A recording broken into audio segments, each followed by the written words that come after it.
Здравейте отново. 16 минути остава до 9 сутринта.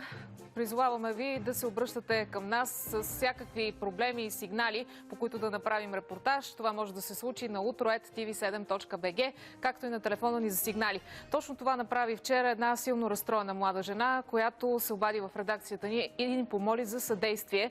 В следващите минути ще видите една пократителна история, но подробности за нея ще разберем от Михаела Карабельова. Михаела, здравей! Добро утро, Диана. Наистина пократителна история ще ви разкажем само след минути. Намираме се на улица Букет 67 в столичния квартал Княжево.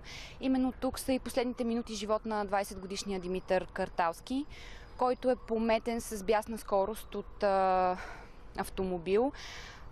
Близките на момчето, както и неговите приятели, разказват, че шофьора, който всъщност е отнел живота на 20-годишния Димитър, който просто е ходил по улицата по път за своята поредна тренировка, е бил, може би, дрогиран.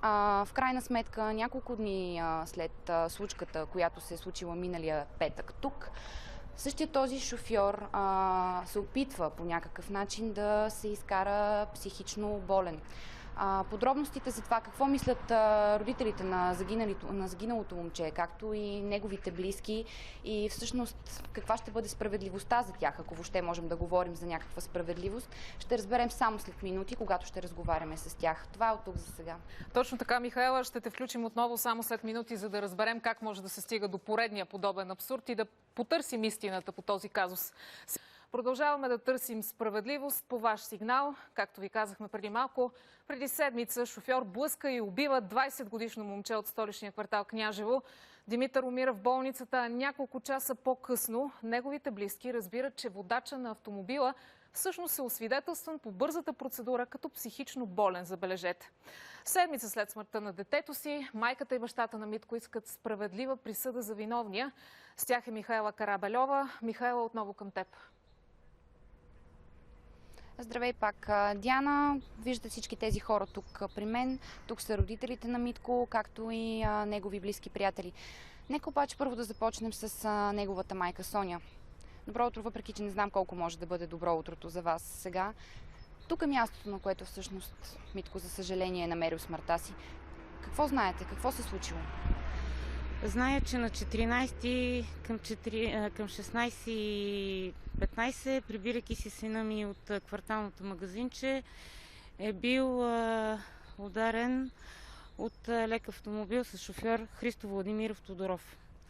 Тъй като на този етап съдебното производство е в начална фаза и всичко, което знаем на база слухове и очевидци, шофьора е карал с много висока скорост и в момента същия този се намира в психиатрично лечебно заведение. Но да уточним, удара се случва тук, където сме ние в момента. Казахте, че е имало полет, така го нарека, на вашия син. Колко метра тялото е отлетяло след удара? Мисля, че са над 20 метра. Къде е намерен? Къде е бил? Тъй като мен ми извикаха веднага на мястото и аз го посочвам зад зелената кола.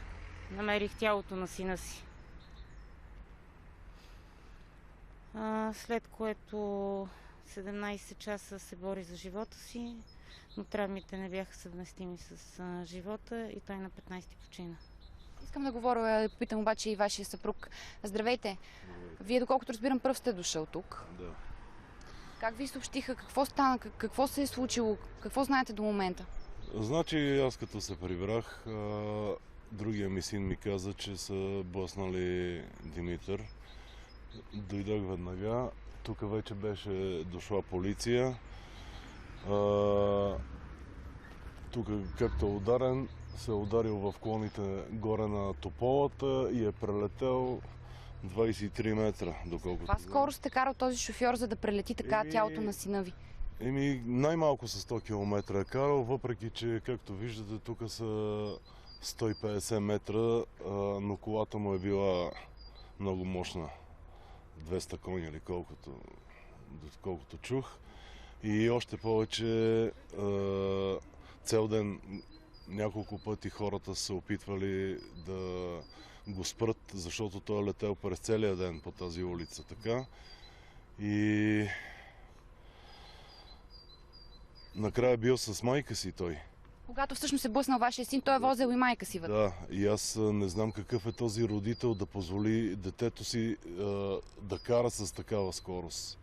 Протокола пише, че направено му е алкохолна проба, която е отрицателна, но самия шофьор е отказал да даде кръв в ВМА, както и да бъде тестван за наркотични вещества в кръвта. Това на вас какво ви говори? На мене ми говори, че тук по принцип приятелите на сина ми в целия квартал се говори, че той е наркоман. И с тези откази за кръвни проби, аз си мисля, че той е бил под въздействието на дрога. Предполагате, че това е възможно? Сигурен съм. И още повече, сега в момента, след като на самия удар са дошли 3 негови бащи. Така, какво са му казали, какво е станало? Казали са му, той е казал тук ми казаха свидетели, че е казал на единия си от тъй наречените бащи, ти имаш връзки по полицията, дай да таковаме, да оправим нещата, и след това са дошли двама с костюми и той е започнал да се прави на луд. Сега в момента е в психиатрична клиника и сигурно ще бъде изкаран поредния луд човек, но аз не знам какво сме виновни ние, хората. Тези луди ли са, какви хора да летат по улиците и да избиват нашите деца? Соня, настанен е шофьорът убиец в психиатрична клиника. Какво очаквате да се случи? Какво се чува? Наистина бил ли е психично болен или изведнъж е станал? Значи не зная дали преди това е бил или в последствие нещо отключил, но мисля, че държавата сериозно трябва да се намеси. Какво значи лекуван и пуснат? Как дава държавата гаранция, че този луд пак няма да отключи и да убие следващия? Мисля, че държавата трябва да се погрижи за тези хора. Виждаме тук и една от най-близките му приятелки, която държи снимките на Митко. А пък тези лостове, които са зад нас, всъщност са били мястото, на което той е идвал всеки ден. И всъщност удара се е случил точно тук, на това място. Какво знаете вие за шофьора? Какво се говори? Това, което знам аз, пак на базата на слухове, е, че освен, че употребява наркотици, той разпространява такива. Знам, че в деня, в който отнема живота на този прекрасен човек, също е употребил наркотици. Наравно с майка си, с тази скорост да караш и да отнемеш човешки живот. Не знам, за мен това не е нормален човек. Какво трябва да бъде наказанието? Каквото наказание да му дадем, ще е малко. Той отне човешки живот. Живот на човек, който спортува от 10 годишен. Човек, който живееше за спорта. Човек, който не е направил на никого нищо лошо. Но искаме максимално наказание. Искаме този път държавата и всички институции да вземат под внимание, че утре това могат да са тяхните деца. Аз лично съм родител и чакам второ дете.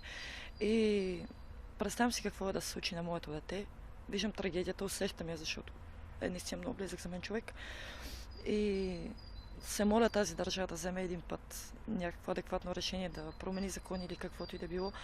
Този човек да понесе последствията си, да поеме най-тежкото наказание, и защото той е заплаха за останалите. Соня, вие сте майка. Знам, че няма справедлива присъда, когато загубиш детето си. Но вие какво очаквате от съдебния процес? Да ви кажа, и аз в момента не знам какво трябва да получи, за да имам някакво спокойствие. Ако го изкарат невменяем в крайна сметка и нищо не се случи с него, ако не бъде наказан? Мисля, че ако този човек пак причини смърт на някой, държавата да поеме отговорност. А за вашия син кой ще поеме? За смъртта на вашия син кой трябва да поеме отговорност? Какво ще направите? Как ще се борите? Ще се боря до последно, разбира се, за да намеря някакво спокойствие и покой. Но не знае и аз в момента какво искам да получи убиеца на синът ми. Добре, благодаря ви. Колеги, преди да приключим, само искам да кажа, че вчера потърсихме и позицията на МВР. Това, което ни казаха, е, че към момента е образувано досъдебно производство. Какъв ще бъде изхода от този случай? Ще продължим да следим и каква ще бъде съдбата на шофьора, който всъщност е отнел живота на 20-годишния Димитър. Това е от тук. Благодарим ти, Михаела.